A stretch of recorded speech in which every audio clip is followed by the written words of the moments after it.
What's up, Abu Dhabi? How are you guys? Thanks for coming out today. We appreciate it. Who's got the first question? Conor, I'd like to start with you. Welcome back, of course. First things first, I mean, this entire pandemic, I think we've wondered, what would a Conor McGregor fight be like with no crowd, and now it's limited crowd? So now that you're kind of in the building, you're getting a sense for what the atmosphere is like, and when we think about you, the bright lights are on, the big crowds, that's when you perform. How does that affect your energy, your focus on fight night? I tell you what, it feels pretty good right now, you know, the crowd here. I know it's a small crowd, but it feels good, so I'm very happy to be here. Fair enough. And of course, as you said, this is a big fight, you know, pay-per-view headliner, but it's interesting. I mean, you have a victory over Dustin. There may be a title fight on the line, maybe there's not, we don't really know. So what provided kind of your daily motivation? I mean, you know, that extra practice, that extra grind that you might not want to go to, what was providing that for you? My love for the game, my love for competition, my love for combat. You know, Dustin has put on an incredible run since our last fight. It's been a long time coming. Yes, I did get the win over him the first time. But, you know, he's rose right up and he's back up there at the top of the division. So I'm excited to go and compete with him again. Fair enough. And you went out there and kind of made a pretty bold prediction. You said you think you can get it done in 60 seconds. You know, I know you have a lot of respect for him, but I wonder, I mean, that puts a lot of pressure on you, right? I mean, you win in the second round or you edge out a decision. Maybe it was a letdown. So any regrets in making that prediction? Do you stand by it? You know, well, I got him out of there in 90 seconds the first time. So, I mean, I'm not that far off. But, you know, that's a complete confidence in my preparation and in my abilities. I know Dustin's a hell of a competitor. I know there's questions here. He's heavier. He's up on a different weight. But he's more experienced. I feel I can do it. However, you know, there are question marks regarding conditioning and things like that. I know his team has been spouting about the conditioning and that. I have put in a lot of work to get myself correctly to the 155-pound frame. I got 40 seconds inside the octagon in 2020, which caused major frustration in my, you know, it's not enough. I need more. So I'm going to go in there, and I believe I can get him out there and possibly will hit him early and hurt him. But, you know, I hope for a good long bout. And last thing for me, Conor, I mean, it's kind of, I think probably no coincidence in the timing, but you were named in a lawsuit this week. I just wonder if you have any comments on that and if that's affecting your focus. I mean, I think that's a lot on your shoulders ahead of a big fight like this. You know, it's old news. It was investigated thoroughly over the course of 2 long years, and I was cleared of any wrongdoing. And that's it. You know, I have so much positivity in my life. I've got a great challenge ahead of me on Saturday night. And I'm very excited to get in. I put in an immense amount of work to get my frame correct at 155, to get my conditioning. You know, I want to answer questions here, and I hope Dustin can bring it to me, and we can have a good fight. Thank you, Conor. For Dustin, I wanted to ask you. I mean, you fought this year in the Apex, put on a Fight of the Year type candidate, right? Does that provide any benefit? I mean, this atmosphere is unique. It's different, right? I mean, does that give you any kind of an edge once you go in there, or is an octagon an octagon? An octagon's an octagon. It's good. It's actually good to see us moving in this direction and fans coming back. That's the direction we need to be, opening things up as safe as we can. And the UFC and Abu Dhabi here are doing that. So I'm excited to put on a show for these guys. Yeah. And Dust, I know that you've committed your life to this game, right? Sacrificed everything. You never had a $100 million boxing match, you know what I mean? You don't have a whiskey brand that's distributed around the world. I know you like the saying, 25 minutes to make life fair.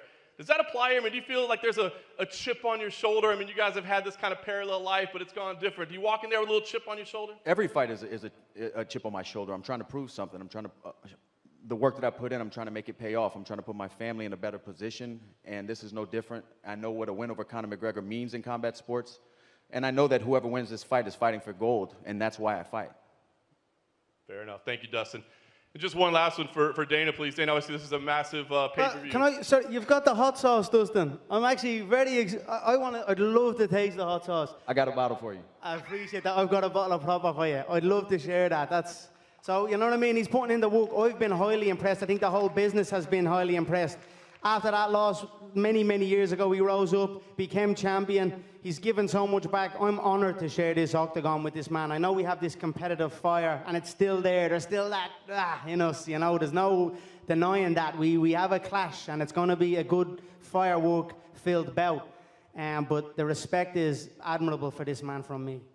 I don't want to make it seem like we're up here giving each other back massages, but Conor's, I just want to clear the air. Conor's team, McGregor Sports Entertainment, did reach out to my foundation, and they are, starting the donation to the Good Fight Foundation, and we have huge, huge plans for that. So, Conor, man to man. Pleasure, brother. My pleasure. Thank you. You're going to help a lot of people Yes, with that. Yes, and you.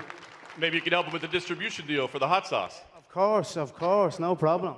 I got to taste it first, though. I don't put my name to something unless it's the proper, you know what I mean? Unless it's the finest. I got you. You'll taste it Sunday morning, then I'll give you a bottle after, yeah? It's perfect. Fair enough. Dane, I just want to ask you, like I said, this is a huge pay-per-view event to kick off the year. You kind of stirred the pot a little bit with the piracy, the online streamers. They want to come after you and give this thing away. So, any regret in kind of maybe stirring the pot a little bit? I'm glad you asked me about that because we got one. We got him. We're watching this guy right now. All you have to do is turn it on Saturday, and we got you, fucker. I can't wait. Turn it on Saturday, streamers, and see what happens. Thank you for asking me that question. Pipe down. Who's next?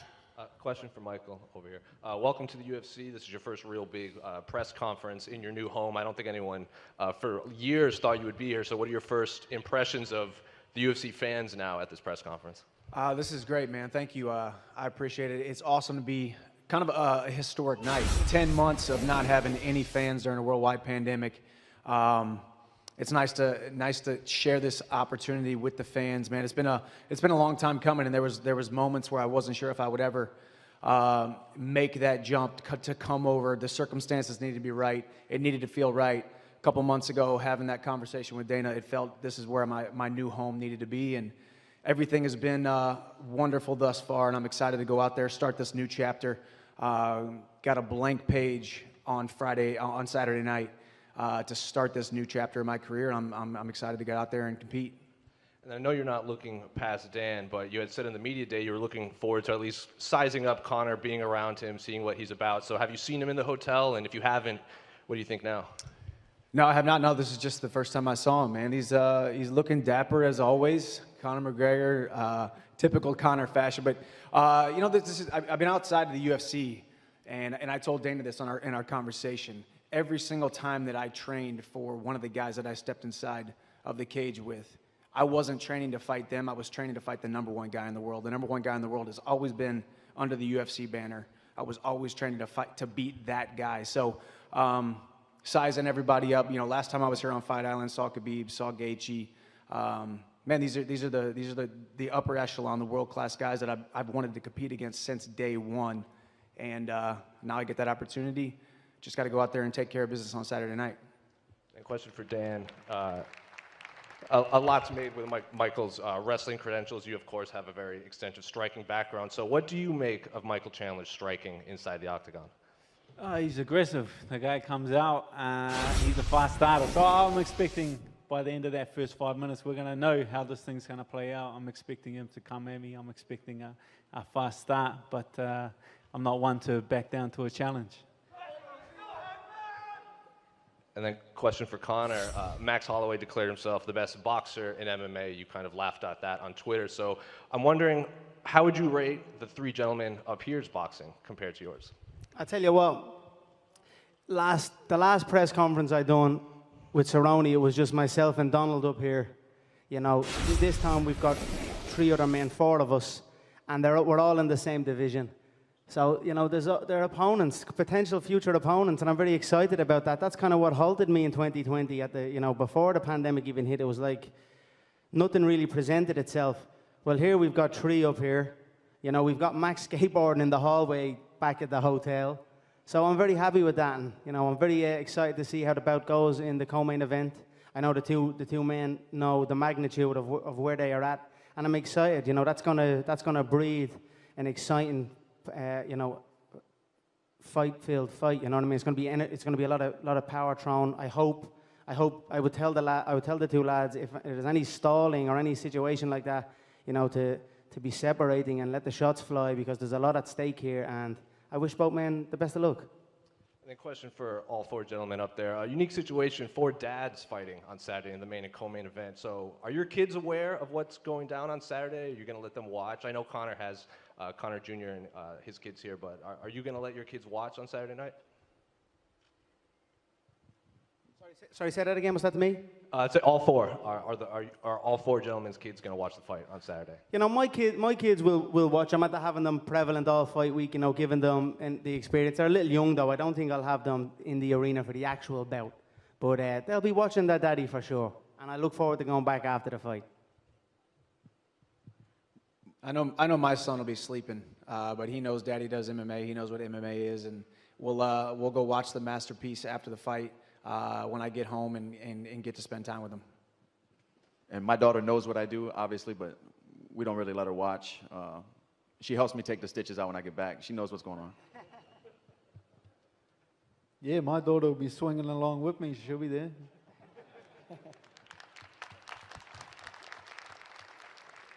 Who's got the next question? Well, one more for you, Dana, right here. Habib did an interview yesterday saying he still doesn't want to make his mom upset by returning. Have you seen that interview, and have you spoken to him again since your initial conversation? I told you guys, we'll see what happens this week. We'll get him. We'll get him.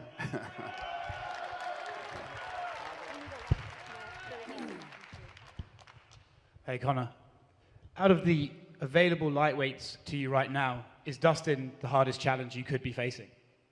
I think so, yeah. You know, I'll always look to get the highest challenge. Dustin has a win over Hooker, who's on stage here. You know, he knocked out Justin. So there's some high contenders already. Justin in turn knocked out Tony, who was another contender. So I think I'm right at the top here. You know, I would make the case if that man is continuing to dodge this and dodge the commitment of competing again, the title should be stripped and we should be engaging in a title fight, you know. So, but I'm sure it will happen after this bout. I'm interested to hear what the excuses or what will be said after the fight. But I predict a title strip. Going off prediction, you said it's going to take 60 seconds to beat Dustin. It might go longer. But do you have the shot in mind already that you want to finish him with, or is that something that presents itself in the fight? I have a million shots. I have so many weapons in my arsenal. And, you know, they're all fine-tuned at this time. I'm in a phenomenal place. And I look forward to getting out and showcasing, you know, painting my picture and putting on a beautiful performance for the fans around the world. And for you, Michael, we know your story, that you've just come into the UFC, but now you're up there on a press conference stage. Has it set in yet that you're making a UFC debut? Yeah, it has. I think the day that I signed on the dotted line, it started to sink in. Man, I've been competing at a high level since I was 14 years old, and all roads have led to this. There seemed like there have been roadblocks at times, but daily I have thought about it, I've visualized it, I've seen it. I've been watching these guys compete for a long time, and I've wanted to share the octagon with them. So it's, you know, the last trip here to Fight Island, a lot of people thought it was kind of an interesting decision. I wanted to be the guy that said yes when a lot of guys said no. So I stepped up, I said yes, and I reaped a lot of reward from that. Now all the familiar faces that I'm going to be rubbing elbows with, coworkers, and my tenure here in the UFC, now they're all familiar faces, and it's all gone well thus far. Weight's on point, and here we are getting ready to step into, not just step into the octagon, but step into a co-main event slot on a huge pay-per-view, a historic night. As these guys have said, this is a big opportunity for all of us, and we're going to go out there and we're going to go put on a great show. And for Dustin, there is an element of charity to this fight. You just mentioned that with the donation to your foundation. How important do you believe it is that a fighter at the top tier pays it back and pays it forward and uses their platform to help others who don't have one? I believe it's important for a man as he matures to recognize the situation and position he's in and that he put himself in. And to each his own. I'm not saying everybody should do it, but if you have it in your heart and you're in position to be a voice for people whose voice isn't heard, or to be a representative of something better, you know, it transcends fighting, and we're all fighting something. So it means a lot to me personally. I can't speak for anyone else. And for Dan, do you believe your style is the worst matchup Chandler could be facing on his debut? It's not a good style. I bet if he could have picked anyone else, it wouldn't have been me. Long, tall guy. You know, my game's built around defending wrestlers. The only reason I'm here is because everyone ahead of me turned the fight down. They don't want to take the risk. They don't want to risk their spot.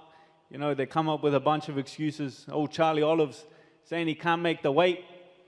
Like, Dana, you believe Charlie Olives can't make the weight? I got broomsticks thicker than that boy. I'm here. I'm taking the risk. That means that I reap the reward.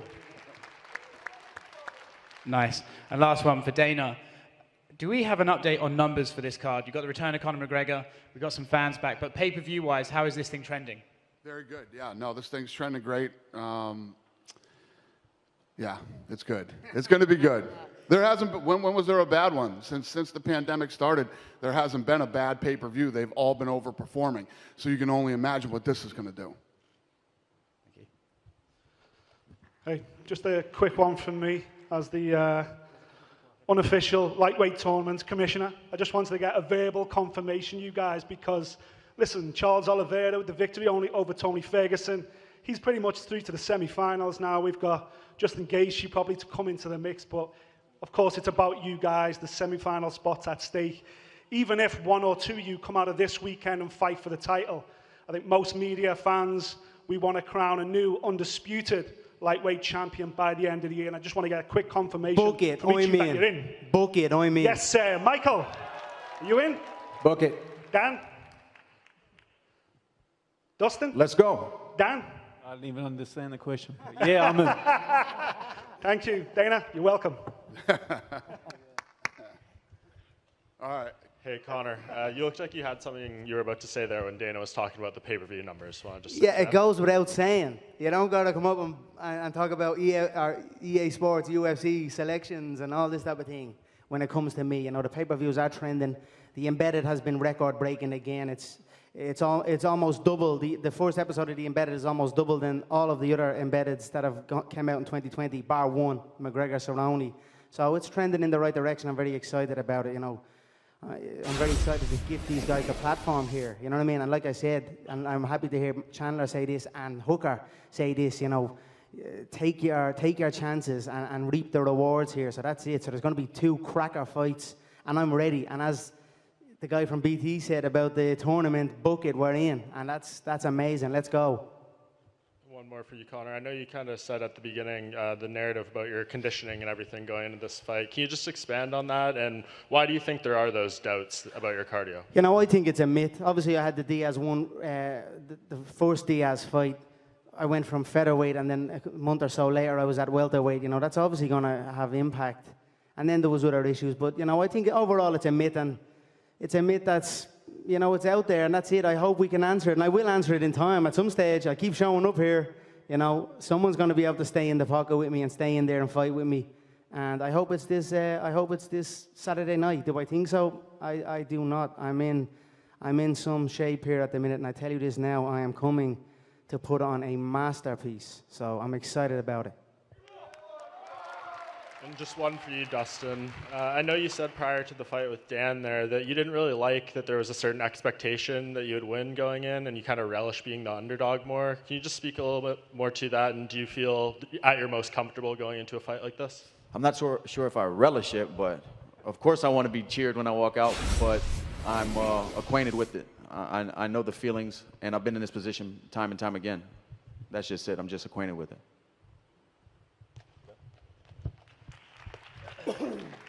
Hey, question for Conor. How you doing? I've enjoyed listening to you talk about, you know, getting the frame right for 155, and it struck me that it's kind of crazy that you've only competed there twice. You've been in the UFC for, what, 7 years? You've only competed at 155 pounds twice. Is that your ideal weight class, do you think? Do you think that's where you operate at the highest level? I've done pretty good in all the other ones as well. Yeah. You know, I've done good in them all. I've secured belts in multiple divisions, and I've secured knockout victories in multiple divisions. I do feel great at this weight, but you know, whatever I commit to, I feel great at. You know, when I do the welterweight bouts, I feel great. I feel strong and big. I still feel this now. You know what I mean? I feel fast also. So I'm excited to get in and showcase it. Like you said, I have not had that much fights at 155 pounds in the UFC division, or in the UFC, and I'm eager to put in a stint to get a run going. You know, like I done with the featherweights, I think I went 7 or 8 fights within the space of a year and a half. You know, that's what I'm looking for here. If they can match me up, I know now we've got multiple opponents up on the dais already, so we're in a good spot, and I'm eager to get going and showcase.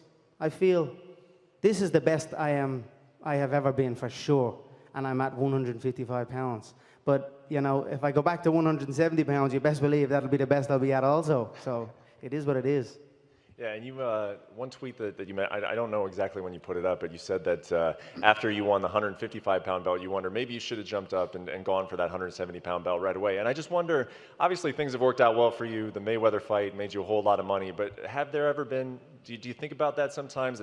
What would have happened had I not left the sport? Sometimes I think, man, I should have just stayed in the featherweight division and fought Ricardo Lamas and all those type of guys, you know what I mean? And just been in the featherweight division. I always look to challenge myself and seek greater heights.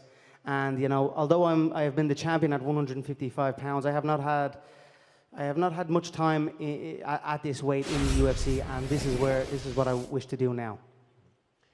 Last thing for you, I wouldn't say that the security team was necessarily concerned about it, but they were very aware that you were going to be in the hotel this week at the same time as Khabib. And I was just wondering if that is still a warranted concern, or I mean, have you guys passed that part of your relationship that you could be in the lobby of a hotel and we wouldn't have to worry about anything happening between you guys? You know, all of those events were 2018. It's now 2021. What I will say is, as long as we fight again, there'll be no issue, and that's it. You know, if he continues to run, well, I'm not sure. We'll see what happens. And I got one for you, Michael. I mean, you've been asked a lot about being in the new promotion and what it feels like to be in the UFC. I wonder what it feels like to be on the stage with these three gentlemen. And is this a different caliber of opposition that you've been in contact with throughout your career? I mean, is there truth to that, or do you feel like throughout your career you have been, you know, amongst guys who are of the same skill level as these guys? Overall, this is the toughest competition that I will ever face in my entire life. But I think when you look at my resume, when you look at my track record, guys like Eddie Alvarez, guys like Benson Henderson, these are champions that were here in the UFC.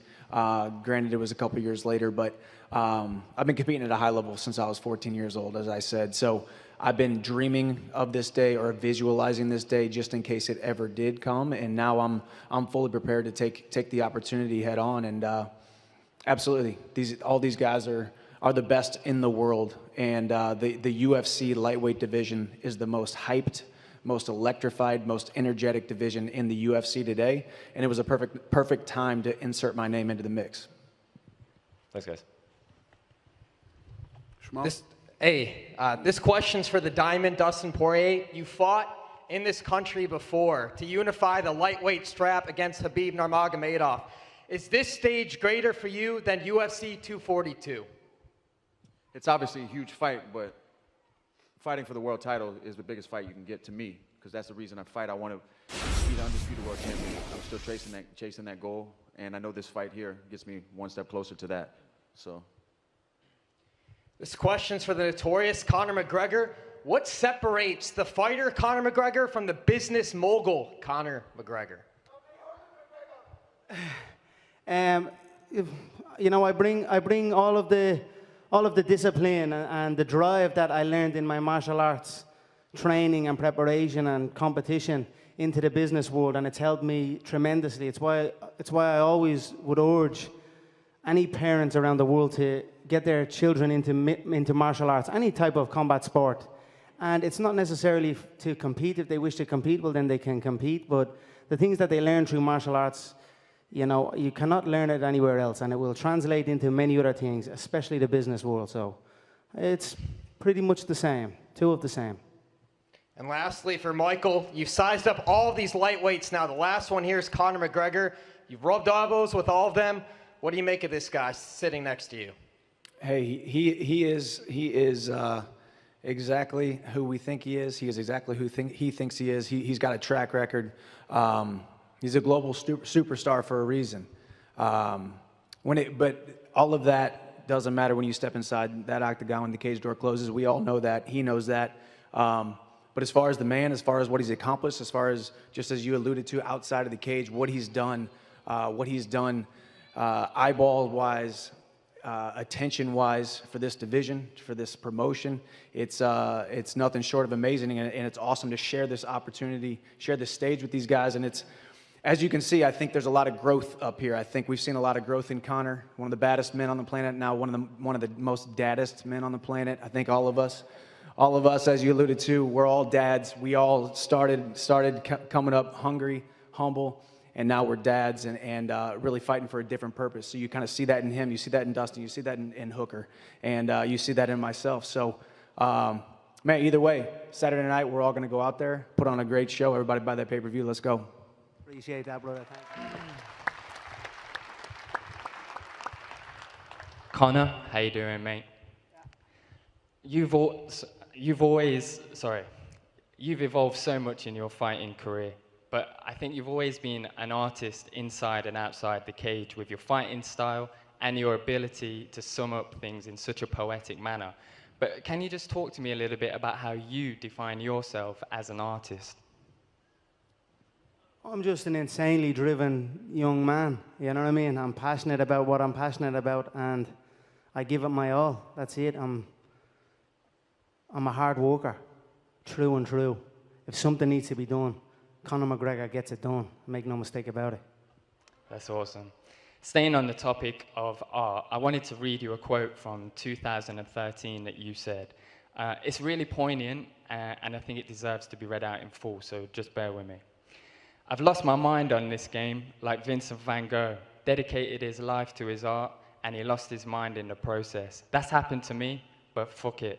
When that gold belt is around my waist, and my mother has a big mansion, my girlfriend has a car for every day of the week, and my kids' kids get everything they ever wanted, then it will pay. Then I'll be happy I lost my mind. Can you just reflect and talk to me about how that makes you feel hearing that in 2021? You know, it's been some ride. I've got it done, and I'm up here, mad as a brush. You know what I mean? I've been through it all, my friend. You know, I appreciate that, and it's been a wild ride for me. It's not been easy at times, but you know, what a life. And I tell you what, I wouldn't want it to be any other way. I'm very excited to be back here. I'm very excited to have fans back in the area. I'm very excited with the competition, the multiple competition. I just feel invigorated. You know what I mean? And as you said, about artistry and all, and Vinnie Van Gogh, I'm going to paint a beautiful picture here inside this octagon on Saturday night, and I'm very excited to do so. Awesome. Thank you so much, mate.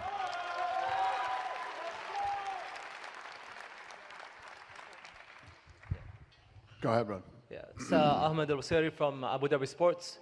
The amazing thing about this sport is we've seen the fighters grow in front of us. And like Conor McGregor and Dustin, they're different fighters since they started over here. We know the motivation behind Dustin's fight against Conor McGregor is to beat Conor McGregor and to become the champion within 1 year. But you, Conor McGregor, you fought Jose Aldo and you elevated the standard, and then you fought Eddie Alvarez and you became the double champ, and then you're fighting, you're just elevating standards each time. So beating Donald Cerrone last year, and now you're fighting with Dustin Poirier. What's your motive after this, after 7-8 years of competing in the UFC? I feel like I'm only starting, man. Everyone kind of wants to, hey, Conor, you've done it all. You're so rich. You're richer than Dana over here. What are you doing here? I'm like, I'm not allowed here. I want to be here. I want to perform for the fans.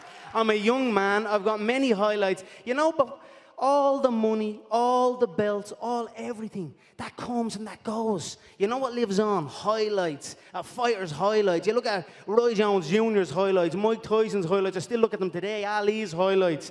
I want my highlight reel to be like a movie. You know what I mean? So that's what I'm after. I'm looking to get in and perform and put on amazing highlights that I can sit as an old man with my son and just watch back and just enjoy life. You know what I'll be drinking? A nice proper 12 by the fire in the Emerald Isle of Ireland, and this is it, man. I'm just loving my life. Please don't be trying to get rid of me, guys. I love it here, man. I helped build this. I helped do this. I'm here, and I love it, and, man, I have plenty of motivation. You know what I mean? Dustin's a hell of a competitor. What does the champ do? He does it twice. Okay, I conquered it. Let's conquer it again. You know what I mean? Conquer it again. You know what I mean? Do it twice. That's what the champ does.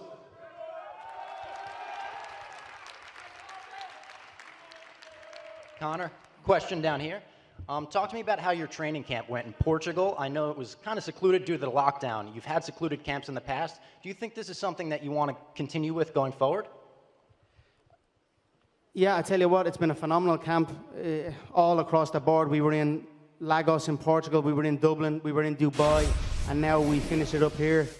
Yeah, it was an amazing camp. I have an amazing team of people around me all across the board, from the nutritionists, from my coaches in mixed martial arts, in jiu-jitsu, in boxing, in wrestling, and all my sparring partners. It's a phenomenal team I have, as well as my conditioning coaches. And I'm looking forward to going in and representing all my team's hard work. You know what I mean? We put a lot of hard work in here, and I'm going to go in and do my team proud. Thank you. Looking forward to it.